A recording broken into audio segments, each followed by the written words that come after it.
Hey guys, we're ready to start reading chapter 21. Let's remember where we left off. In chapter 19, Kyle and Akimi heard a scream, and then we don't know what happened with that. In chapter 20, the narrator perspective switched to Charles's point of view. Think about why the author would choose to do something like this. We also saw an image with a clue.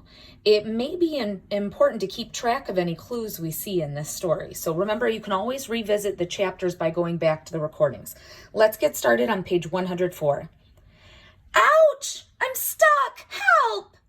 Haley Daly's cries sailed up the staircase as Kyle led the charge down the steps into the stacks. So what exactly are the stacks? Asked Akimi, 3 steps behind Kyle. It's where the library stores its collection of research material, said Sierra, who was 2 stairs behind Akimi. The 3 of them reached the basement. It was filled with tidy rows of floor-to-ceiling shelving units. Help! Haley sounded like she was on the far side of the room. Behind the walls of the metal storage racks, crowded with boxes, books, and bins. What is all this stuff? Said Kyle, looking for a passageway, trying to figure out how to get to wherever Haley was. Mostly rare books and documents you can't check out, said Sierra. But if you fill out a call slip, you can use this material up in the reading room. With a whir and a whoosh of its electric motor, a shiny robot, the color of the stormtroopers in Star Wars, scooted across an intersection between bookshelves. It moved on tank treads and had what looked like a shopping cart attached to its front. Let's follow that robot, said Kyle. It might know the fastest way to reach Haley. The trio dashed up a narrow pathway to where they saw the robot extending its quadruple-jointed mechanical arm to pluck a flat metal box out of a slide-in compartment.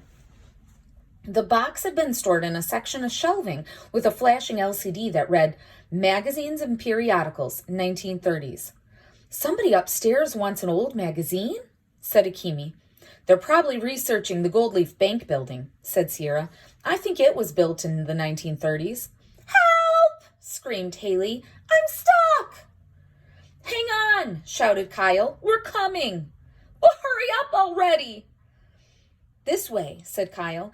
They scampered up another aisle, turned right, and saw Haley, her hand jammed through a horizontal slot near the top of the basement wall.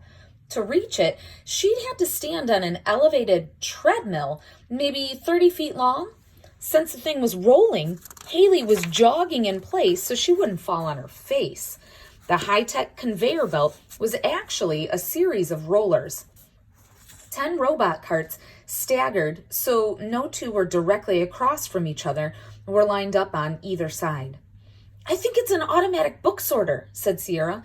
That laser beam near Haley's ankles probably scans a book's tag and tells the conveyor belt which of the 10 sorting trays to shove it into. You guys! Screamed Haley. Hurry up and rescue me! Kyle stepped back, tried to assess the situation. What is that slot you're hanging on to? The bottom of the stupid book drop, said Haley, trotting on the treadmill. I saw it on the floor plan. People can walk up to it on the sidewalk and return their books. I figured it had to lead down here. Smart move, said Kyle. You could crawl through the slot and escape. If you were the size of a book, Akimi said sarcastically. I never got that far, said Haley. The minute I stepped onto this belt thing, it started moving. Kyle nodded. Probably a weight-activated switch. A book falls in, said Akimi. The sorter starts up. Clever, said Kyle. Plus, it gives our game its first booby trap. Well, the game's no fun if you're the one stuck in the trap, said Haley. Kyle turned to Sierra. We need to stop the belt so Haley can yank her hand out of that slot without falling on her butt or cracking open her skull. Have you ever read a book where the hero outwits an escalator or rolling checkout belt in a grocery store or something? No, said Sierra. Not really. How about one where the hero just flips an emergency shutoff switch? Asked Akimi. Because that's what I'd do if, I found one. Akimi was standing next to a wall-mounted switch box. She flicked it down. The conveyor belt slowed to a stop. Ta-da! Another chapter for my amazingly awesome autobiography, if I ever write one. Haley yanked her hand out of the book return slot. It sort of popped when it finally sprang free. She collapsed to her knees on the frozen treadmill. My hand feels flatter than a pancake, she moaned. Are you hurt? Asked Kyle. Maybe we should tell the security guys that... What? That I have a boo-boo and I need to go home? Forget it, Kyle Keeley. You're not going to beat me that easily. I'm not trying to. Haley showed him the palm of her hand. Save it, Keeley. She crawled off the conveyor belt. One way or another, I'm going to win this game. I just hope starring in Mr. Lemoncello's commercials earns me some decent money. I'm going to pause for a second. I'm feeling like I'm starting to notice and again here. I'm wondering if you are too. We can talk about it together. She hobbled around the bookshelves toward the staircase up to into the reading room. When she was gone, Akemi raised her hand. Question? Yeah, said Kyle.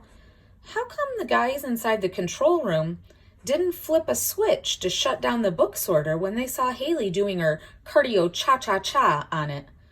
Kyle shrugged. Maybe they weren't watching. Actually, said Sierra, pointing to a square tile on the floor near the book sorter, I think they were. Kyle looked down. The tile was glowing, like one of the tablet computer screens upstairs in the rotunda. Kyle read the words zipping across the illuminated square. Congratulations, he read out loud. For helping Haley and being a sport, you've earned much more than a good report. The tile popped open. Inside a small compartment was a rolled up tube of paper with a yellow card clipped to its end. Huh? Said Akemi. I guess somebody was watching. Kyle pulled the yellow card off the paper tube. It smelled like lemons. What's it say? Asked Sierra. Kyle flipped the card over so Sierra and Akemi could see what was printed on it. Super duper bonus clue. And that's the end of chapter 21. We're on page 108.